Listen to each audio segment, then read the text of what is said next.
Olá, meu nome é Rosemary Thornton e sou autora de 10 livros. 9 deles tratam de história da arquitetura e temas relacionados. Mas o 10º conta a história da minha experiência de quase morte, ou, como prefiro chamar, minha experiência de morte temporária. Então, resumindo a história, eu era casada com um homem que acreditava ser o amor da minha vida. Havia dias em que me sentia deprimida, e ele respondia: "Temos muitos motivos para ser gratos. Temos uma boa vida." Mas um dia, em abril de 2016, ele voltou para casa na hora do almoço enquanto eu estava fora da cidade e tirou a própria vida. Sempre fui uma pessoa muito sensível e perdi completamente o senso de realidade. Não era apenas a dor da perda, mas também o peso de saber que nossa última conversa foi uma discussão muito feia.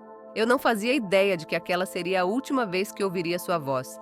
Não conseguia voltar para nossa casa por razões óbvias, então decidi ir para bem longe. Eu tinha 57 anos na época e precisei literalmente começar de novo. Não conseguia viver sozinha, e em certo momento, uma amiga descobriu que eu estava passando muito tempo dormindo no carro. Então, ela me disse: "Isso precisa parar." Acho que meus amigos, os que ainda estavam por perto, perceberam que eu estava à beira de me perder completamente. Então, morei com essa amiga por 4 meses.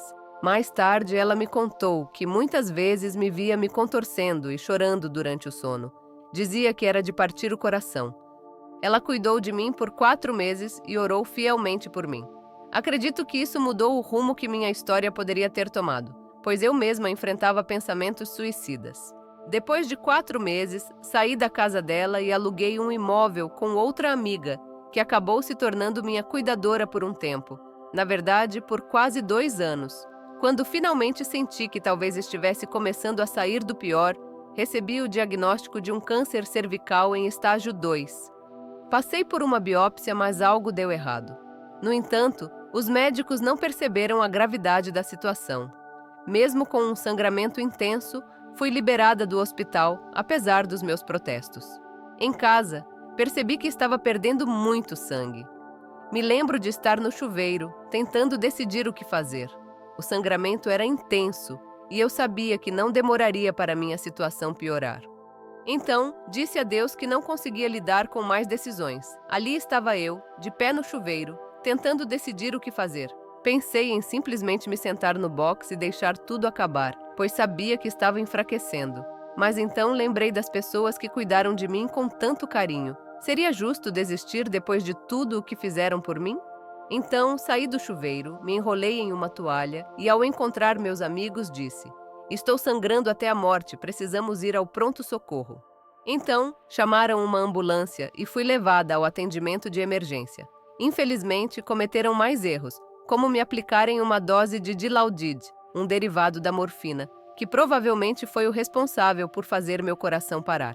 Enquanto eu estava deitada na maca, o médico e a enfermeira me examinavam. Peguei a mão dela, uma enfermeira na faixa dos 50 anos, assim como eu, que tinha 59 na época, e fiz um pedido: "Prometa que não vai me deixar morrer." Ela sorriu e respondeu: "Querida, temos muitas soluções para isso. Não vamos deixar você morrer." Aquilo me confortou muito. Pensei: já passamos por tantas dificuldades, vamos ver como isso termina. Enquanto estava deitada na maca pouco antes de perder a consciência, minhas últimas palavras foram: "Uau, isso é muito bom." Essa foi minha última lembrança consciente. Meu amigo, que estava ao meu lado no pronto-socorro, disse que pouco depois da injeção eu apaguei. Mas, em menos de 5 minutos, meus olhos se abriram de repente e tentei erguer as mãos para o alto. Ele me contou que eu parecia estar falando com alguém que apenas eu conseguia ver. Acredito que naquele instante alcancei o céu. Tenho quase certeza de que foi quando minha alma deixou o corpo. Após essa experiência, o próximo resultado foi erro, o que indicava que minha pressão estava ainda mais baixa. Enquanto isso, eu estava tendo a melhor experiência da minha vida. Não me lembro de estar dormindo. Era algo que eu descreveria como um estado profundo, sem sonhos. Mas lembro de ter sido despertado, e ao despertar, lançado para fora do meu corpo. Assim que comecei a flutuar para longe, me vi envolto em uma escuridão absoluta.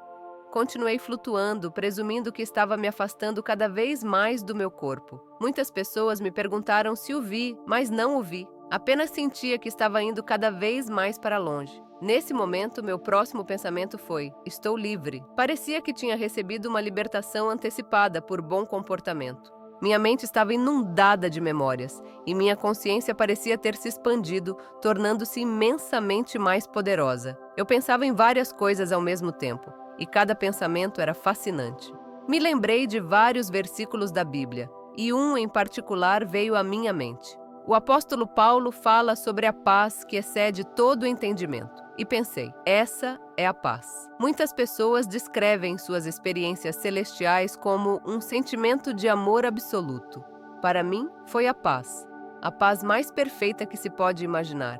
E minhas memórias da vida anterior ainda estavam nítidas, mas ao mesmo tempo, eu estava em paz, uma paz absoluta.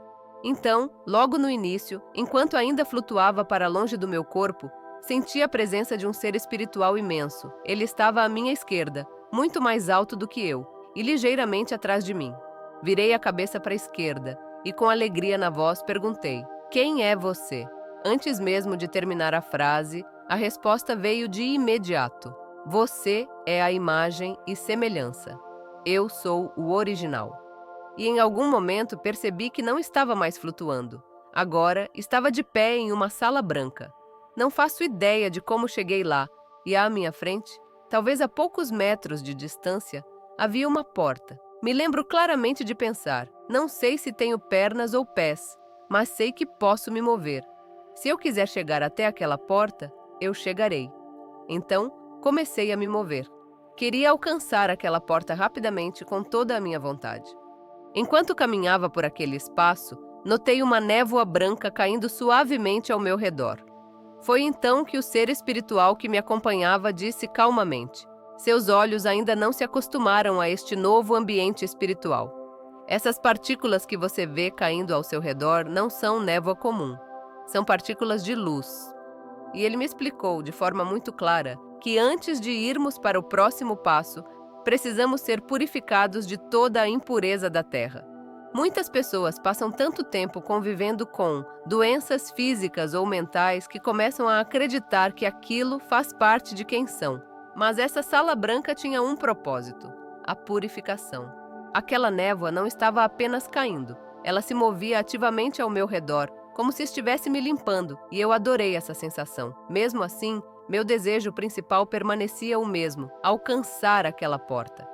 Durante toda essa experiência, senti a presença daquele ser espiritual ao meu lado. Eu não o via, mas sabia que ele estava ali, respondendo às minhas perguntas conforme eu as fazia. Cheguei à porta o mais rápido que pude. Mal podia esperar para ver o que vinha a seguir. Então, quando estava quase alcançando aquela porta, algo ficou muito claro para mim. Se eu escolhesse voltar à Terra, seria restaurada a plenitude. E naquele momento não pensei no câncer. O que me veio à mente foi a dor que eu carregava, a tristeza profunda. Não queria retornar ao turbilhão de dor e tormento que era minha vida. Me foi dito, de forma muito clara, que se eu escolhesse voltar, seria restaurada a plenitude. Mas minha resposta foi simples: não estou interessada. Então, quando me aproximei da porta, algo me intrigou. Ela estava fechada. Eu esperava que estivesse aberta, que pudesse simplesmente atravessá-la, e isso me surpreendeu. Levantei a mão direita para empurrá-la e seguir em frente, mas no último instante, hesitei e perguntei: isso está de acordo com a vontade divina para minha vida? Porque naquele lugar, tudo o que se deseja é glorificar a Deus. Não há ego, não há orgulho ou vaidade. Existe apenas o desejo puro e absoluto de seguir a vontade dele. No momento em que fiz a pergunta: isso é a vontade divina para a minha vida? Minha intenção era simples. A resposta veio de imediato: não, não é. No entanto, qualquer que seja a sua decisão, se escolher voltar ou atravessar a porta, você o fará com toda a misericórdia, amor, cuidado e bênçãos de Deus. Não existe uma decisão errada. Aquele foi um alívio imenso, a resposta para a oração que eu fazia há tanto tempo sobre as difíceis decisões da vida. Eu estava exausta de tomar decisões complicadas, e escolher entre seguir para a próxima vida ou voltar à terra parecia algo imenso. Mas naquele momento a clareza me invadiu. Eu sabia o que queria seguir em frente. Foi então que me foi dada uma visão. e chamá-la assim é até subestimar o que senti. Era como se eu tivesse entrado em um ambiente, uma sala, e testemunhado algo. Eu estava em uma sala de suprimentos de hospital. A enfermeira, que havia sido tão gentil comigo, que segurou minha mão e limpou minhas lágrimas quando comecei a chorar, estava ali. Ela estava sentada naquela sala. Ouvi quando disse entre soluços: eu prometi àquela mulher que não a deixaria morrer, e eu a perdi. Naquele momento senti uma profunda empatia por ela.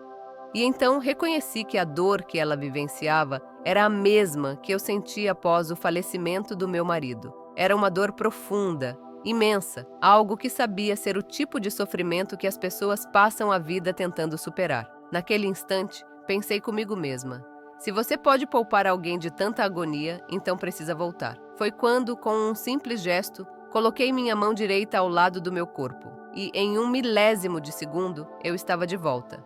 Havia muita atividade ao meu redor.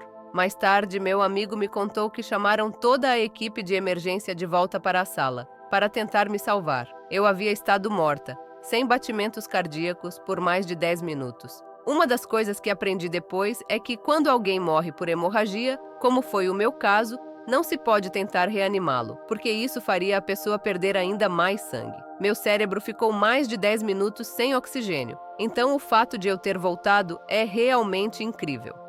Fui levada de ambulância para um grande hospital, onde passei por vários exames. Enquanto me levavam pelos corredores, disse: não se preocupem, os anjos me garantiram que se eu voltasse, ficaria bem. A cada teste, o médico se sentava ao meu lado e dizia: Senhora Thornton, você teve muita sorte. Seu coração está perfeito, seus órgãos funcionam normalmente e não há sinais de sequelas. Quando você diz que foi curada no céu, nem sempre as pessoas reagem bem. Tive que procurar outro oncologista, em outra parte do estado, o que levou um tempo. A médica queria que eu me recuperasse por algumas semanas antes de qualquer procedimento.